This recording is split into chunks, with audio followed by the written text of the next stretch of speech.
తాకట్లో ఉన్న మీ బంగారాన్ని విడిపించి ఆ రోజు ఆన్లైన్ రేటుకి కొంటాం. Sharma gold company.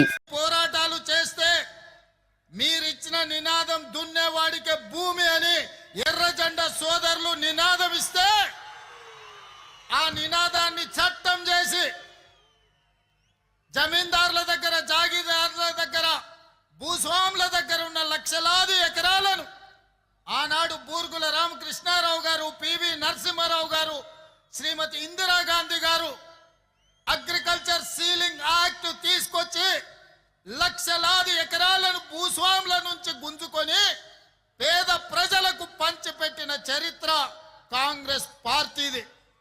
అదే విధంగా రైతు కూలీలు వెట్టి చాకిరి చేస్తుంటే, దొరల గడీల దగ్గర బానిసలుగా బతుకుతుంటే, వాళ్ళ హక్కుల కోసం వాళ్ళ రక్తాన్ని చెమటగా మార్చి గడీలలో గుమ్మీలు నింపుతుంటే రైతు కూలీ చట్టాలు ఉండాలి, రోజుకు 8 గంటల శ్రమకు కూలి ఇవ్వాలి అని మీరు పోరాటాలు చేస్తే కనీస వేతన చట్టం తీసుకొచ్చి ఆ కార్మికుల కోసం, కర్షకుల కోసం చట్టాలను, శాసనాలను చేసింది కాంగ్రెస్ పార్టీ.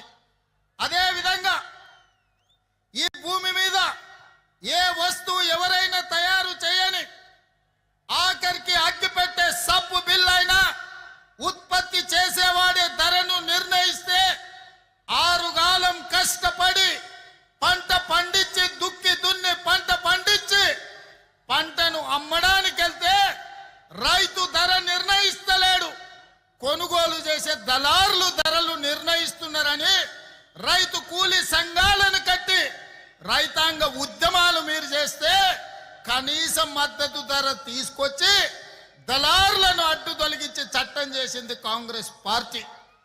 మిత్రులారా, ఆనాడు రిజాకర్లకు వ్యతిరేకంగా, నిజాం నవాబులకు వ్యతిరేకంగా సాయుధ రైతాంగ పోరాటాన్ని నిర్మించి ఆనాడు 4000 మంది ఎర్ర జెండా వీరులు నేల కొరుగుతేనే ఆనాడు మీరు నిర్మించిన సాయుధ రైతాంగ పోరాటమే తెలంగాణ రాష్ట్రానికి, హైదరాబాదు రాష్ట్రానికి విముక్తి కలిగించడానికి పునాదులు పడ్డాయి.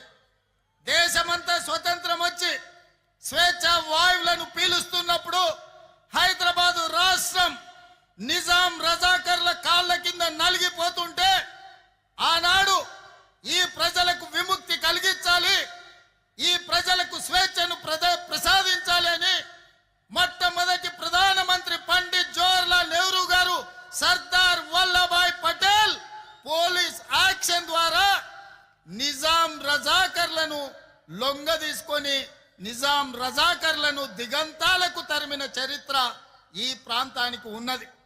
ఆనాడు జరిగిన సాయుధ రైతాంగ పోరాటంలో పుచ్చలపల్లి సుందరయ్య గారు కావచ్చు, చెన్నంనేని రాజేశ్వరరావు గారు కావచ్చు, అలా చెప్పుకుంటూ వెళ్తే ఆ తర్వాత చంద్ర రాజేశ్వరరావు గారుతో పాటు ఆనాడు ఈ ప్రాంతానికి సంబంధించి స్వతంత్రం వచ్చిన తర్వాత కూడా భారత కమ్యూనిస్టు పార్టీ తరఫున పోరాటం చేసిన నల్లమల గిరిప్రసాద్ గారు, అదే విధంగా శేషగిరిరావు గారు ఈ ప్రాంతం నుంచి ప్రాతినిధ్యం వహించారు. ఈ రోజు ఈ వేదిక మీద పువ్వాడ నాగేశ్వరరావు గారు కూడా ఉన్నారు, ఆనాడు సిపిఐ ఉద్యమాలలో పాల్గొన్న వాళ్ళు.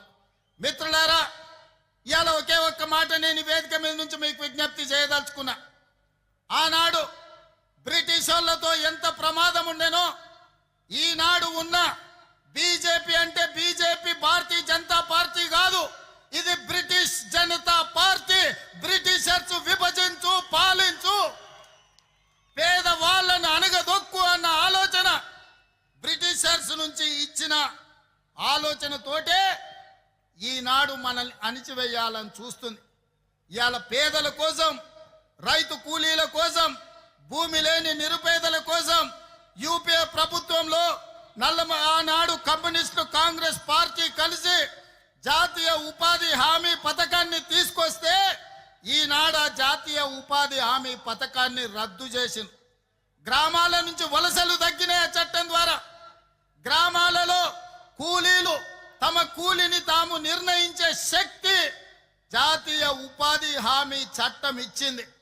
ఇవాళ అదానీ అంబానీలకు కూలీలు దొరకడం లేదు, ప్రజలు వలసలు పోవడం లేదు, నగరాలు వలసలు పోయే రోజులు మారిపోయి మొన్న వచ్చిన కరోనా సమయంలో ఈ దేశంలో ఉండే పేదలను ఆదుకోవడానికి జాతీయ ఉపాధి హామీ పథకమే ప్రయోజనం చేకూరింది. ఇవాళ నరేంద్ర మోడీ ప్రభుత్వం జాతీయ ఉపాధి హామీ పథకాన్ని తూట్లు పడిసి నిర్వీర్యం చేసి ఆ పథకాన్ని రద్దు చేయడం ద్వారా మళ్ళీ రైతులు, రైతు కూలీలు గ్రామాలు వదిలి పట్టణాలకు వలసపోయే పరిస్థితి. పట్టణాలకు వలసెళ్తే మళ్ళీ వెట్టి చాకిరి వస్తుంది. అదాని అంబానీలకు అగ్వకు సగ్వకు కూలీలు దొరుకుతారు. అందుకే ఈనాడు నరేంద్ర మోడీ గారు ఈనాడు కార్పొరేట్ కంపెనీల చేతిలో కీలు బొమ్మగా మారి జాతీయ ఉపాధి హామీ చట్టాన్ని రద్దు చేసి మళ్ళీ మల్టీనేషనల్ కంపెనీలకు మన హక్కులను తాకట్టు పెట్టే ప్రయత్నం చేస్తున్నాడు. అందుకే మిత్రులారా, ఈనాడు దేశంలో మొదటి స్వతంత్ర ఉద్యమంలో బ్రిటిషర్స్ ని దేశం నుంచి తరిమినాం. దానితోని మనకు స్వేచ్ఛ వచ్చినట్టు కాదు.